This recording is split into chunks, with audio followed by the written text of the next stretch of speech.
예수님이 행하셨던 이적과 또 여러 기적들은 많은 사람들이 예수님을 추종하고 따르도록 만들었습니다.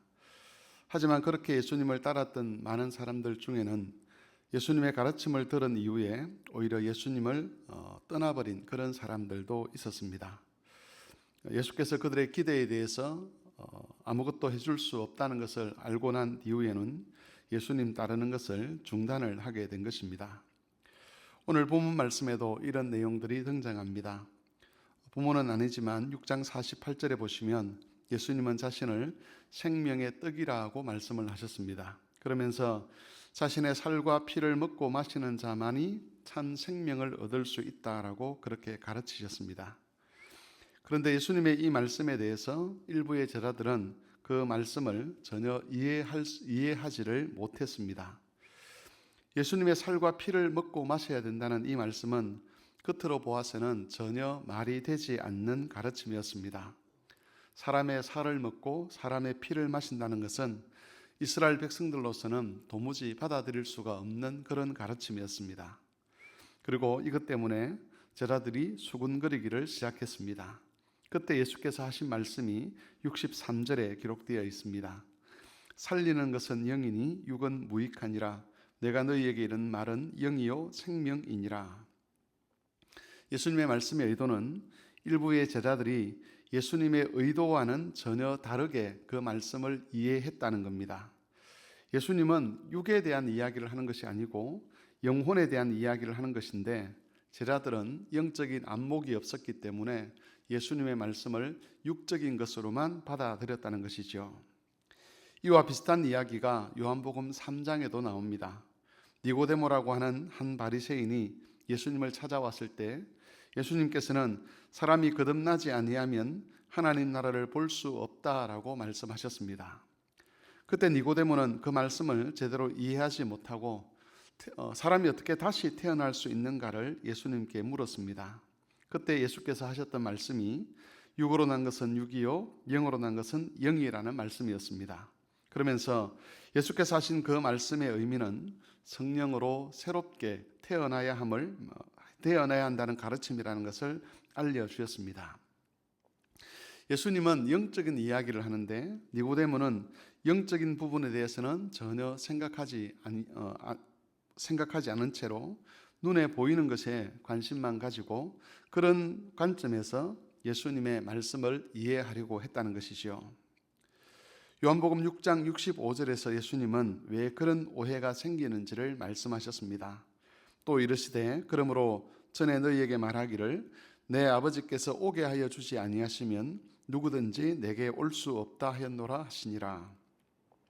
사람들이 예수님의 가르침을 이해하지 못하고 전혀 엉뚱한 방향으로 예수님의 말씀을 이해한 이유는 그들에게 하나님이 주시는 영적인 안목이 없었기 때문입니다.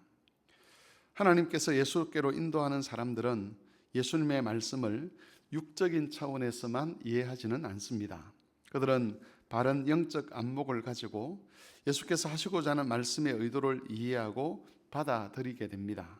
참으로 영적인 사람만이 영적으로 이를 분별하는 것입니다.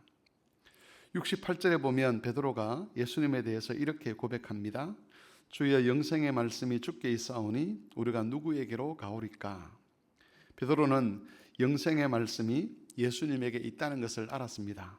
그 말은 예수께서 하신 그 말씀이 영혼에 관한 이야기고 영적인 이야기라는 것을 베드로가 알았다는 것이죠. 그래서 그 예수님의 가르침이 참 생명의 길이고 그 길을 떠나서는 어떤 경우에도 영생의 자리에 이룰 수 없다는 것을 베드로는 깨닫게 된 것입니다.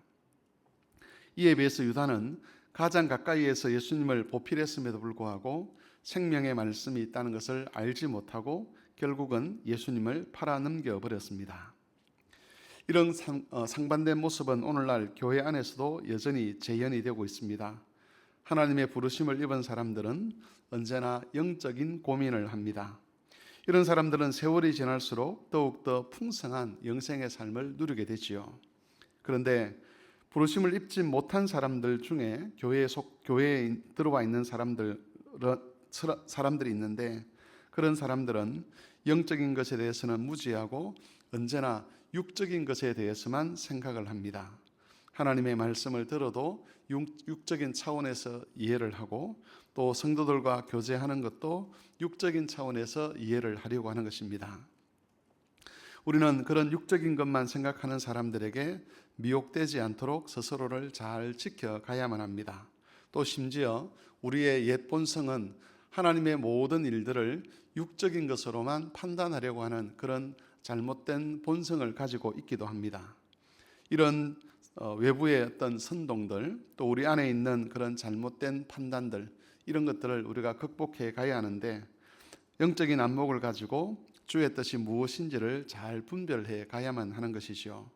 내가 지금 듣는 이 말씀이 하나님께서 어떤 의도로 하신 말씀인지를 잘 분별해야 되고, 내가 당하는 이 일에 있어서 하나님은 무엇을 기대하시는가를 잘 생각을 해야만 하는 것입니다. 육적인 것만 생각한다는 것은 다른 뜻이 아니라 하나님 없이 하나님의 능력을 부인하고 그 일에 대해서, 그 말씀에 대해서 듣는 것을 의미합니다. 우리는 이런 육적인 것이 우리의 심령을 장악하지 않도록, 우리의 신앙을 훼손하지 아니하도록 잘 지켜가야 할 것이고, 영적인 분별력을 가지고 하나님의 뜻이 무엇인지 깨달아서 끝까지 그리스도의 길을 잘 따라가야 할 것입니다.